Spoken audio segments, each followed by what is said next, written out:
7:28 de la mañana, a esta hora le damos la bienvenida al asambleísta Combs Córdoba, miembro de la Comisión de Fiscalización. Buenos días, asambleísta, gracias por acompañarnos. Buenos días, Liz. Muchas gracias por la entrevista. Gracias a usted por estar con nosotros para analizar lo que ocurrió este sábado y lo que viene de aquí en adelante en el proceso de juicio político al presidente Lasso. No alcanzaron los votos el día sábado para respaldar lo que concluía el informe de la Comisión de Fiscalización de los asesores, básicamente, que era que no había pruebas para enjuiciar a Guillermo Lasso por el presunto delito de peculado. Para mañana han sido convocados ya al Pleno de la Asamblea por parte del presidente. ¿Qué espera usted suceda en esa sesión? Bueno, sin duda se ratificará con la mayoría simple, 70 votos, para iniciar el juicio político completo. Pero ¿y en base a qué motivación lo harán? Porque ya la Comisión de Fiscalización, luego de escuchar todas las comparecencias, determinó que no había el presunto delito de peculado, que es lo que la Corte Constitucional avaló en su momento, dio admisibilidad, ¿no?, esa causal de peculado. ¿Cuál va a ser la motivación ahora? Bueno, más sencillo, el pueblo sabe con mucha claridad, es decir, ese informe borrador elaborado en Carondelet, precisamente de una minoría de 4 asambleístas gobiernistas, primero mutilaron y lógicamente se agarraron a un indebido proceso que hicieron. Es decir, no nos dieron la oportunidad a nosotros, pese a que había sustentado el ingreso de observaciones. Sin embargo, el presidente lo que hizo es clausurar abruptamente, violando el debido proceso. Esa es la parte muy fundamental. El juicio político tiene su sustento, tiene su responsabilidad política, y eso hemos demostrado con mucha claridad. En ese informe constaban todas las acciones. Es decir, en pocas palabras, ¿cuáles son las cosas que fundamentalmente al presidente lo llevan a juicio político? Es que se sustenta precisamente, y en base a las actuaciones de prueba, en base a la sustanción, el presidente conocía de la corrupción que pasaba en el papel. Es decir, pese a conocer, lo que trajo consigo es una prórroga hasta el 2024. Hay un examen de Contraloría que determina 6 millones de perjuicio al Estado ecuatoriano. Hay el informe de febrero de 2022 de las gerencia comercial, gerencia financiera, jurídica, PROPEP, donde señalan que el contrato de PROPEP es un perjuicio económico que representa al Estado ecuatoriano. Es decir, la otra, hay la carta del almirante Estupiñán que le envía al presidente, donde le pide audiencia para ponerle en conocimiento y dejarle claras sus denuncias. En ese mismo informe del almirante devela que precisamente da a conocer irregularidades y el perjuicio económico que representa ese contrato entre Amazon Tanker y PROPEC. Es decir, le hace conocer al presidente, le envía los audios de la posta, donde se lo escucha con mucha claridad hacia Hernán Duque de Caro con el señor Iván Correa, donde planifican el ingreso del señor Osvaldo Rosero para que asuma en representación de los señores Estupiñán, y hablan de sacos de dinero que lógicamente se han extraviado seguido por los pools que tienen que ver con la contratación, con este contrato precisamente, en realidad. La otra, la denuncia penal que la señora Ferri, donde al menos menciona 5 irregularidades de corrupción que ya existían en PROPEC en aquellos tiempos. Y una carta. Esas son las pruebas que ustedes mencionan, pues harían que el presidente incurra en el delito de peculado. La defensa desvirtúa todas esas pruebas y al final del camino hay un informe de la Comisión de Fiscalización, al final de esa etapa, donde dice que no hay las pruebas suficientes que determinen ese delito. Por eso le pregunto, el día de mañana entonces, ese informe que ustedes van a presentar, que usted dice de minoría simple, ¿en qué lo van a sustentar? ¿Cuál va a ser la motivación? A ver, primero que hay un informe de fiscalización, porque no se aprobó, sencillamente, no se aprobó. ¿De dónde acá la minoría, es decir, toma fuerza y en las mayorías siempre actúan las mayorías, es decir, en democracia? Lo que hizo y lo que pasó el día sábado, el presidente de la Comisión de Fiscalización, por salvarlo a Lasso, no dio paso.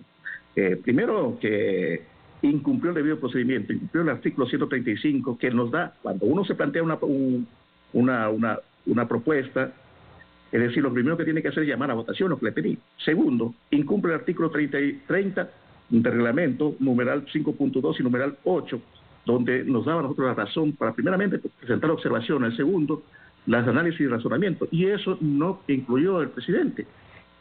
Pero la ley no dice que cuando no hay los votos por unanimidad, ese informe motivado, no aprobado, porque la ley habla de un informe motivado, debe pasar al presidente de la Asamblea Nacional. El artículo 16 del reglamento dice: las decisiones del Pleno de la Comisión especializadas que se las adoptara por mayoría absoluta. ¿Y qué pasó? No hubo ayer, pues apenas 4 votos fueron a favor de ese mamotreto informe que presentó el señor Villavicencio, es decir, que lo elaboraron en Carondelet, a vista y paciencia, a favor del gobierno. Nunca incluyeron la otra parte, la otra contraparte que era la nuestra. Es decir, es una aberración jurídica enviar algo que fue negado. Es decir, no tenían por qué haberlo enviado porque no pasó, pues, no pasó la moción que presentó la señora Belén Cordero, que quería precisamente salvarlo del juicio político al señor Lasso. Por lo tanto, es decir, lo que hizo el presidente de la Asamblea es abocarse al 142 de la Ley Orgánica de la Función Legislativa y, lógicamente, revisar los memorandos enviados. Y ahí nos corresponde a nosotros sumarlo.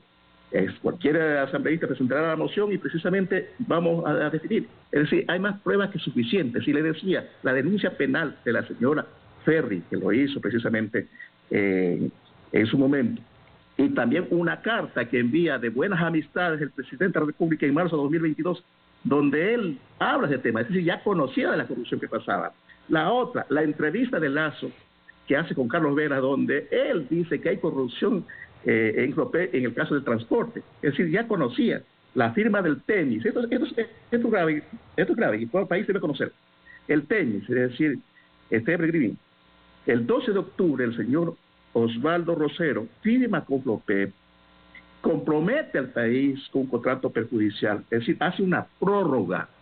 Esto no ha dicho. Asambleísta. Esa es parte importante conocer. Aquí nace todo este tema. Es decir, ahora, importante es analizar qué viene de aquí en adelante, porque dentro de la convocatoria que hace el presidente de la Asamblea, Virgilio Saquicela, se refiere al artículo 142, y ese artículo dice en una de sus partes: si en las comisiones especializadas permanentes y ocasionales no se alcanza la votación requerida en el trámite de proyectos de ley, resolución. Pero eso se refiere a este informe motivado. No menciona ahí que tienen que presentar un nuevo informe, que es lo que ustedes como bancada de UNES van a hacer el día de mañana, y así lo han anunciado. A ver, revisemos. Hay dos cosas muy fundamentales. La una, cuando se aplican los juicios políticos al ministro, pasa el informe de posturas. En este caso, no hay informe de posturas. En el siguiente caso, el presidente ya ha convocado en base a ese artículo.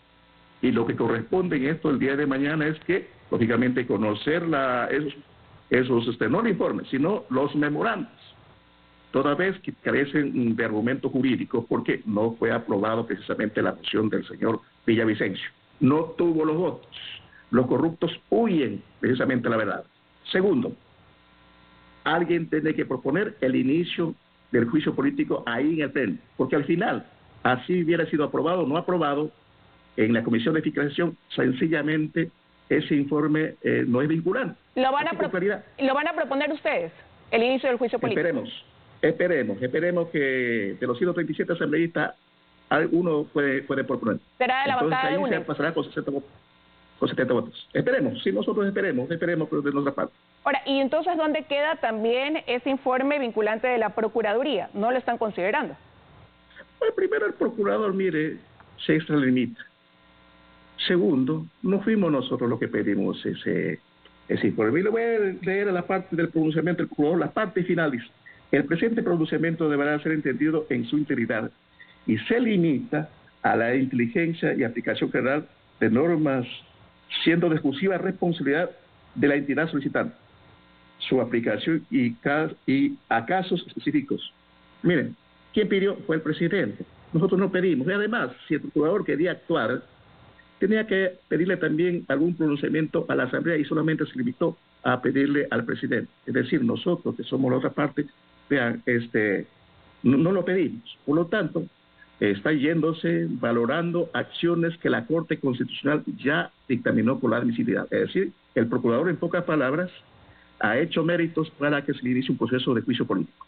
Ahora, esa es la opinión, obviamente, de ustedes como proponentes de este juicio político, pero estarían desconociendo el día de mañana al presentar, luego de que se ponga a consideración el enviado por la Comisión de Fiscalización y proponer un nuevo informe, estarían desconociendo lo que dice la Procuraduría, lo que dice la Ley de la Función Orgánica Legislativa y lo que admitió incluso la misma Corte Constitucional. Mire, hay jurisprudencia de sobra Y el procurador estaba impedido de hacer estas observaciones. Segundo, nosotros basados en derecho sabremos defender este juicio político, es decir, ¿ya tienen más listo que otra cosa, que el procurador, solamente permítame, que el procurador obedezca el interés del presidente de la República, o es que las acciones como Banco Guayaquil le hacen precisamente cometer estas arbitrariedades del procurador?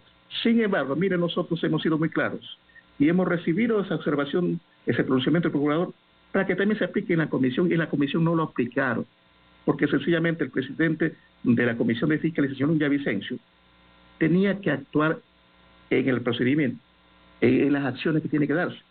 Mire, y solo le pongo un ejemplo. Aquí se tanto cacarearon de luchar contra la corrupción, y aquí es una prueba fehaciente.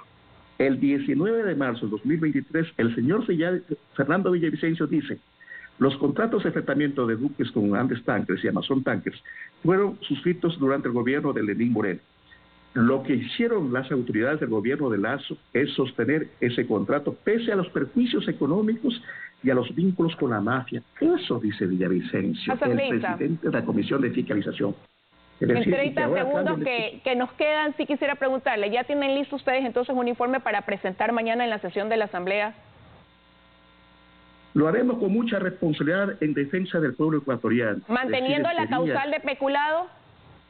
Y lógicamente esas son las acciones fundamentales que tienen que ver. ¿Cuál es la admisibilidad de la Corte Constitucional? Es eso. Aunque ya hay un informe que dice que no hay causal. Oiga, es que ese no es ese informe es elaborado por Condenet.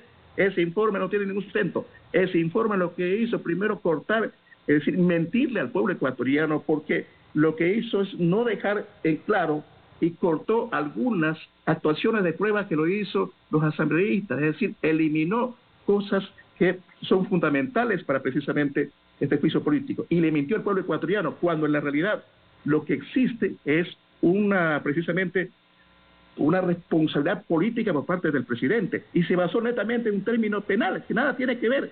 El artículo 19 de la ¿Tienen los 70 votos? ¿Tienen los 70 votos para dar inicio al juicio político? 70 y más. Más se refiere a 92 que pudieran dar paso después a una destitución del presidente Lazo. Y esperemos, es decir, sería una sinvergüenzada que algún asambleísta en este momento se preste primero para salvar a un presidente de la República que tiene abandonado, que ha preferido más de 5.400 personas fallezcan por la inseguridad y ganen más los banqueros, más de $100 billones, que prefiera sucumbir o tener en abandono sin día más de casi cerca de 2 años. Imagínense las acciones, es decir, ¿cómo podemos entender? Viene acá el presidente de la República sucumbido, se inauguraron unas obras de los gobiernos anteriores, pero, oiga, por las espaldas le clava la puñalada a la Amazonía y envía una gestión, permítame por favor, envía una gestión a la reforma de la ley amazónica. Gracias, asambleísta, por habernos acompañado esta mañana aquí en 24 horas. Que tenga un buen día. Gracias, muy amable. Vamos a ir a la pausa rápidamente, al regresar Diana Caiza para conversar de su plan de trabajo que implementará a partir del 14 de mayo en Ambato. Ya volvemos.